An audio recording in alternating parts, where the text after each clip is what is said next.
Imagine a small, rat-infested town. Everyone is complaining about the rats and it dawns on the mayor she might gain some political advantage from dealing with the issue. So, she poisons the town's water. Lo, all the rats die. But there are side effects. The poisoned water is making people sick. Not everyone, mind you, not those who can afford bottled water. Just those who rely on the town's water supply. Some strategies can have devastating consequences despite their best intentions. This is what is happening with the UK government's counter-terrorism strategy, and in particular the prevent duty, which puts an onus on those who work in public institutions such as schools, universities or hospitals to report individuals they suspect may be vulnerable to radicalization.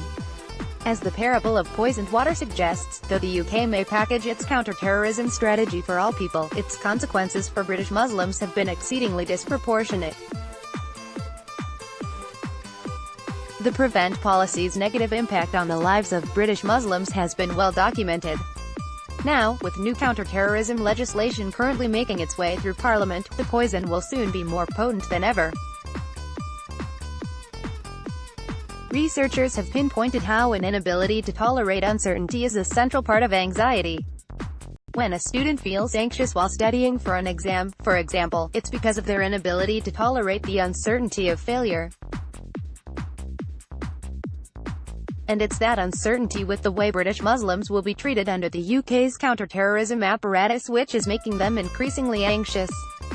Read more, why inability to cope with uncertainty may cause mental health problems. Ever since I've become known in some communities as a cultural political Muslim psychologist, take your pick, and therefore, safe to talk to, I've heard dozens of stories about how scared Muslims are about sharing their vulnerabilities in mental health institutions. They fear their suffering will be politicized and their bodies viewed with suspicion. And this was before the new counter-terrorism and border security bill. Pre-criminal acts. The government's new bill will make it a terrorist offense to recklessly, or unknowingly, express support for banned organizations. This conflates the already very elusive process of radicalization with that of an actual criminal offense. Imagine a young person who expresses their wish to see Sharia law imposed in the Middle East, but who doesn't make any explicit mention of a particular terrorist group. The legal scholar Clive Walker argued in written evidence submitted to MPs that, under the proposed changes to law, such a sentiment might become a criminal offence. Yet support for Sharia law in the Middle East, and its presumed denial of democracy, is precisely the sort of behavior prevent might associate with radicalization or extremism. In this way, the new bill would make the line between pre-criminal and criminal actions ever more uncertain. As the purview of prevent increasingly overlaps with that of actual terrorism offenses, it's likely that government rhetoric around radicalization and nonviolent extremism will shift accordingly. This could mean, for example, an increasing focus on the sort of everyday thoughts and behaviors which might lead a teenager to click, just once, on a terrorist website. Aptly named the Medusa offense by the solicitor Nazir Hafsi, this one-click offense would be punishable with up to 15 years in prison.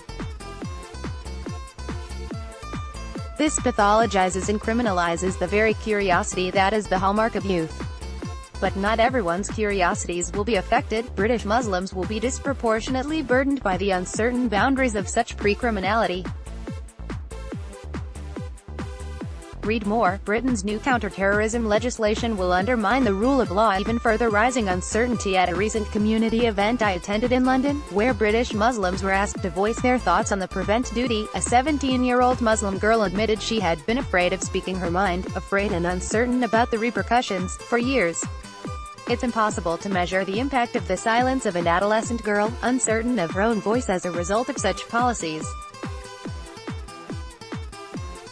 No set of numbers can account for a perpetual state of insecurity, the realization that your voice does not equal those of others, the profound experience of injustice. Muslims are regularly associated with the threat of terrorism in public consciousness. The racism inherent in this association is particularly salient in the wake of the Brexit referendum campaign, when images of non-white immigrants invading Britain were invoked as potential security threats. Such images are deeply rooted within a colonial history which has long demonized the other, and a national angst which views the cultural integration of Muslims as an issue of national security. Colorblindness is when we assume race is irrelevant, when it isn't. A white body will never conjure the same threat as a brown body in the British public's imagination. The public association between Muslims and terror will persist despite the Prevent policy's best efforts to render radicalization colorblind and remind everyone that white people can be the bad guys, too. The solution to racism is not colorblindness, it's recognizing the racial hierarchies which persist to this day, and that the post-racial society is a myth. If the new bill is introduced, British Muslims will live with increasing uncertainty, needing to not only monitor their own intentions but manage the gaze of others too. Of course, nobody can ever determine how others see them, and so uncertainty will haunt their every move.